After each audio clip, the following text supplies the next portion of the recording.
নমস্কার বন্ধুরা, আমি দীপা। আমি আবার চলে এসেছি নতুন একটি ব্লগ নিয়ে। আশা রাখছি এই ব্লগটিও তোমাদের অবশ্যই ভালো লাগবে।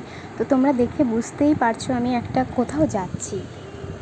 তো কোথায় যাচ্ছি, উপরে যে লেখাটি ছিল তোমরা খেয়াল করেছো নিশ্চয়ই, দণ্ড মহোৎসব বা চিড়ের মেলা। এটি সোদপুরে হয়ে থাকে। যারা সোদপুর বা আশেপাশে থাকো তারা এটি জানো, যারা জানো না তাদের জন্য বলি।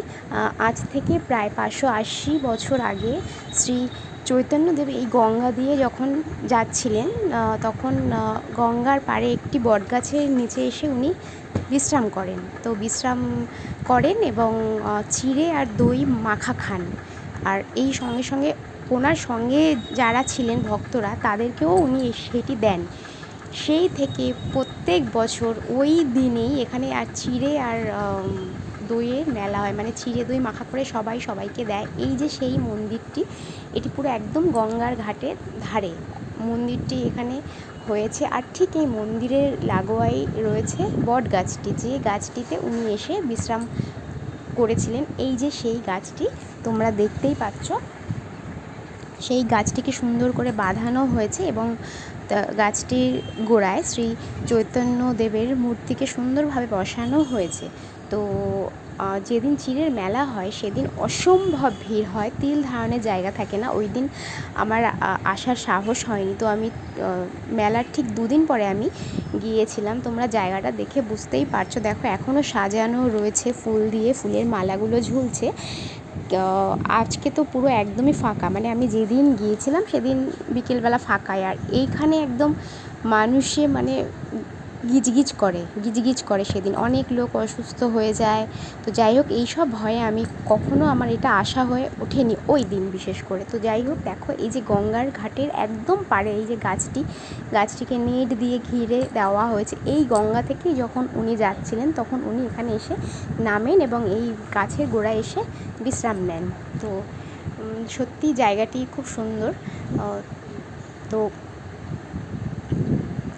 আমরা যখন গিয়েছিলাম বিকেলবেলা তখন সূর্য এখানে প্রায় ডুবু।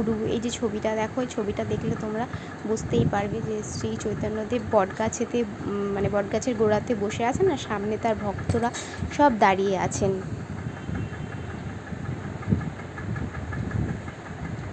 যেহেতু এটি একদম গঙ্গার ধারে, গঙ্গার পুরো পাড়ে বলা যেতে পারে, এখানে বিকেলবেলাটা এত ভালো লাগে, এত সুন্দর হাওয়া এখানে, খুব সুন্দর। তো এই যে দেখতে পাচ্ছ বাঁ দিকটা, ওই দিকটা হচ্ছে দক্ষিণেশ্বর। আমি একটুখানি জুম করেছিলাম কিন্তু যে বালির ব্রিজটি সেটি দেখা যাচ্ছিল না, কারণ যেহেতু প্রায় সন্ধ্যের আগে অনেকটা ধোয়া হয়ে এসেছিল, না হলে এখান থেকে ব্রিজটা দেখাই যায়। তো ওখান থেকে আমরা বেরিয়ে গেলাম। বেরিয়ে ঠিক ওর উল্টো দিকে যে বাড়িটি দেখো কি লেখা রয়েছে যে শ্রী শ্রী রামকৃষ্ণদেব একবার কোনো কারণবশত এই বাড়িতে এসেছিলেন। তো সেই থেকে এই বাড়িটিও একটা মানে দর্শনীয় স্থান বলা যেতেই পারে। অনেকেই আসেন এখানে, আসলে এই মন্দিরের সঙ্গে এখানেও আসেন। আর এই মন্দিরের ভেতরেই ওনার মূর্তি বানানো রয়েছে। এর থেকে আর 2-4 পা এগোলেই সামনে দেখো লেখাই রয়েছে ইস্কনের মন্দির। মানে এই জায়গাটায় আসলে পরপর অনেক কিছুই দেখার জায়গা রয়েছে। তো এই যে সেই শ্রী রামকৃষ্ণদেবের মূর্তি, এখানে রোজ পুজো করা হয়ে থাকে। তো আমরা এখান থেকে সোজা এগিয়ে গেলাম ইস্কনের যে মন্দির আছে সেই মন্দিরে। তখন প্রায় সন্ধে হয়। তো আমরা যথারীতি ভেতরে ঢুকলাম। ভেতরে ডান দিকে অনেক সারি সারি দোকান রয়েছে। এখানে এদেরই ভক্তদের বানানো সব জিনিস রয়েছে, গেঞ্জি, টি শার্ট, টুপি, অনেক কিছুই এখানে মোটামুটি পাওয়া যায়। আর ঠিক বাদিকে মেন মন্দিরটি। যখন আমরা মন্দিরের ভেতরে ঢুকলাম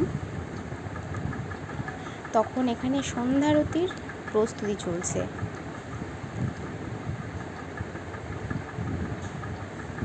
যারা মায়াপুর ইস্কনে বা গেছো বা মানে ইস্কন থেকে দীক্ষা নিয়েছো তারা জানো যে এখানের মেন ঠাকুর হচ্ছে প্রভুপাদ এবং ওনারও একটি সুন্দর মূর্তি এখানে বানানো রয়েছে।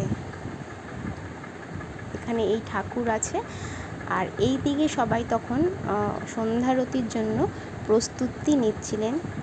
মালা, ফুলের মালা গাঁথা হচ্ছিল। দেখো এই যে প্রভুপাদও বসেই আছেন।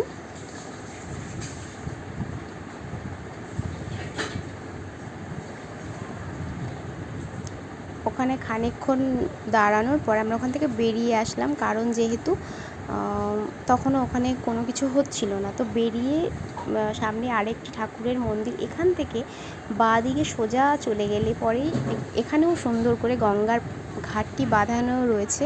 অনেক মানুষরা এখানে এসে বিকেলবেলা বসে। আর আমরা যেদিন গিয়েছিলাম মানে সেটা হচ্ছে গিয়ে চিড়ের মেলার ঠিক দুদিন পরে, যেদিন জগন্নাথ দেবের রথযাত্রা ছিল সেদিন। তো সেদিন একটা স্নানের যুগ ছিল, সকাল থেকে বহু মানুষ স্নান করতে এসেছিলেন এই গঙ্গার ঘাটে। আমরা যখন গেলাম বিকেলবেলা, তখন যদিও তখনও দু একজন স্নান সারছিলেন।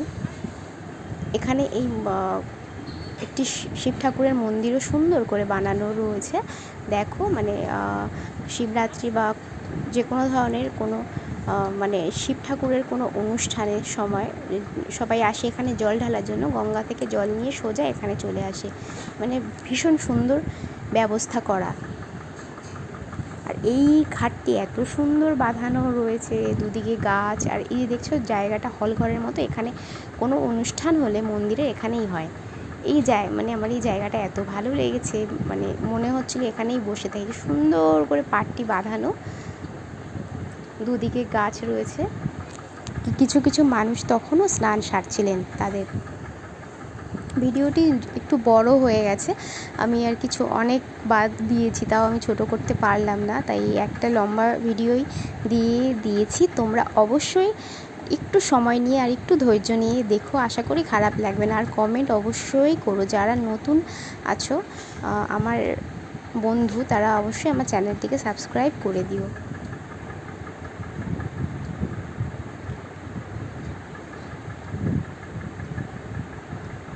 এখানে বসে থাকলে সত্যি সময় যে কোথা থেকে চলে যায় বোঝাই যায় না। এই যে ইট ইজ কন বলে লেখা আছে, দেখো সন্ধে হচ্ছিল বলে লাইটটা জ্বলছিল হালকা হালকা।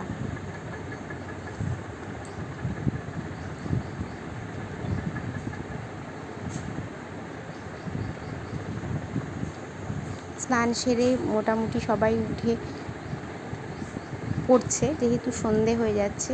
দূরে একটা নৌকা ভেসে যাচ্ছে। এসব দৃশ্য দেখলে আর বাড়ি ফিরতে ইচ্ছা করে না, মনে হয় এখন দাঁড়িয়ে দাঁড়িয়ে দেখি। আমরা যখন ওখানে ছিলাম বেশ মেঘ ধরেছে আকাশে, দেখতেই পাচ্ছ।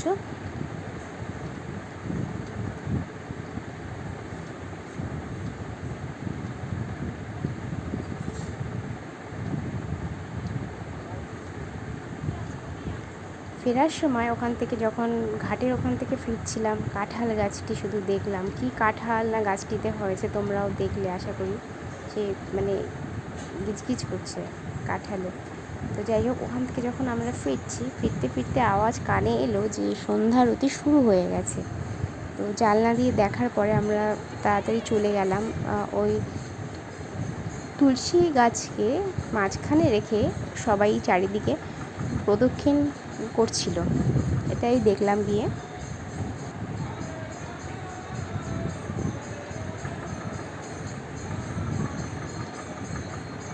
এটি মায়াপুরে যারা গেছো তারাও দেখে থাকবে, তুলসীকে মাতা হিসেবে পুজো করা হয়।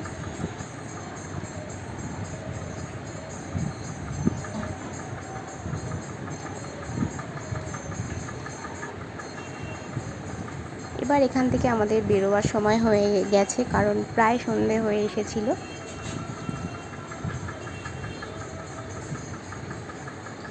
কোনো অনুষ্ঠানের দিন এলে পরে এখানে ভোগ প্রসাদ পাওয়া যায়, সেটা রথযাত্রা হোক বা জন্মাষ্টমী হোক। তো আমরা আস্তে আস্তে এখান থেকে বেরিয়ে এলাম। বেরোনোর পরে যেহেতু আমার সঙ্গে আমার মেয়ে এবং আমার হাজব্যান্ড ছিল, তো হাজব্যান্ড হঠাৎ করে বললো চলো আমরা একটু গঙ্গা পেরিয়ে ওপারটায় যাই, যে ওগুলোকে কী বলে, যে ভেসেল না কি বলে ওগুলোকে। ওইটাতে আমার মেয়ে অ্যাকচুয়ালি অনেক ছোটো ছিল, তখন আমরা ওকে নিয়ে এপার থেকে ওপারে গিয়েছিলাম। তো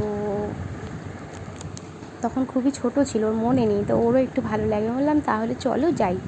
ওর কিন্তু আর একটু আগে হলে ভালো হতো, মানে আমরা যখন ওটাতে করে এপার ওপার হই তখন একদম অন্ধকারই হয়ে গেছে। অন্ধকার হলে মানে ভালো করে সব জিনিস দেখা যায় না। একটুখানি গঙ্গার জল মেয়ের মাথায় দিলাম, একটু আমি নিজে ছেটালাম, ছিটিয়ে আমরা ওখান থেকে চলে আসলাম প্রণাম করে।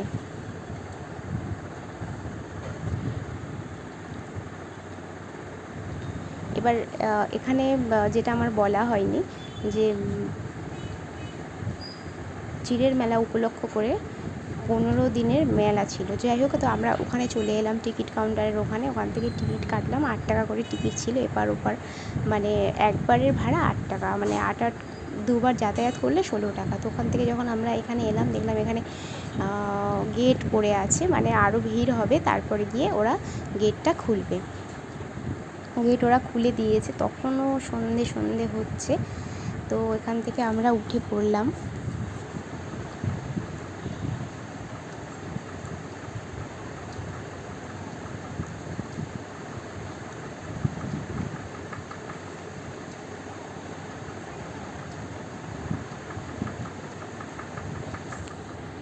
এবার পুরো একদম ভরে যাবে, ভর্তি হবে, তারপরে গিয়ে এটা ছাড়বে। তার আগে ছাড়বে না। এক এক করে লোক উঠছে, এখনও অবধি পুরোপুরিই খালি আছে, দেখতেই পাচ্ছ, পুরো লোক ভরে যাবে, তারপরে এটা ছাড়বে। যাই হোক, মোটামুটি দেখতে পাচ্ছ লোক পুরো ভরে গেছে। ভরার পরে এটিকে ছেড়েছে। তখনও একটু আলো ছিল, দেখাই যাচ্ছে।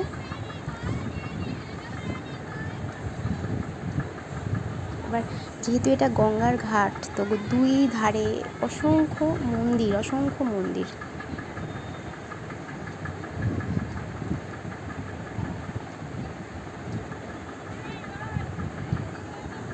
তো আমরা একটু ওপারে চলে গেলাম, এই যে ওপারে ঘাটের কাছে চলে এসেছি। এখানে আমরা নামবো।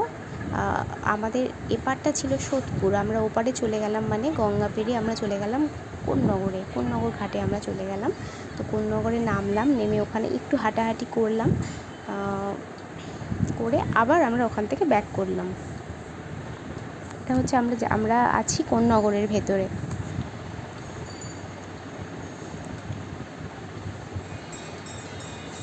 দেখতেই পাচ্ছ দোকানের নামের নিচে কোন্নগর, হুগলি। আর আমাদের ওপারটা সোদপুর, নর্থ 24 পরগনা। একটি 2-3টে ছাগলের বাচ্চাকে দেখে আমার মেয়ে খুব আনন্দ পেয়েছে। তো যাই হোক, ওকে নিয়ে আবার আমরা ফিরলাম। এখন যেহেতু মানে স্রোতের উল্টো দিকে যাচ্ছে, তাই জলটা দেখে বোঝা যাচ্ছে। এই যে দেখো কি সুন্দর, এটাও কোনো একটা মন্দির। মানে গঙ্গার ধারটা পুরো আলো দিয়ে সাজানো, মানে গঙ্গার ধারে যত দূর যাবে লাইন দিয়ে শুধু দুই পারে মন্দির, শুধু মন্দির আর শুধু মন্দির। তো এই দেখতে দেখতে আমরা আবার এপারে চলে এলাম। বিকেলটা আমাদের সেদিন ভালোই কাটলো। এবার যেটা আমার তখন ভালো করে বলা হয়নি, দেখো এটা আমাদের এপারটা হচ্ছে পানিহাটি ফেরিঘাট, আর ওপারটা ছিল কোন্নগর ফেরিঘাট। আচ্ছা, যে চিড়ের মেলা হয়, তো ওই দিনকেই যে মেলাটা হয় তা কিন্তু নয়। ওই দিন হচ্ছে সবাইকে চিড়ে ভোগ খাওয়ানো হয়, কিন্তু ওর পর থেকে 15 দিন অবধি এখানে মেলাটি থাকে। তো সেই মেলা ফাঁকাই থাকে, দেখতেই পাচ্ছ। কিন্তু ওই চিড়ের মেলার দিন মানে দূর থেকে লোকেরা আসে। মূলত চিড়ের মেলাকে কেন্দ্র করেই যদিও এটি হয়। দেখো আমার মেয়ের আইসক্রিম খাওয়ার বায়না ধরেছে, তো ও খেলো, ওর সঙ্গে সঙ্গে আমাদেরও খাওয়া হলো। এবার আমাদের আস্তে আস্তে বাড়ি ফেরার পালা।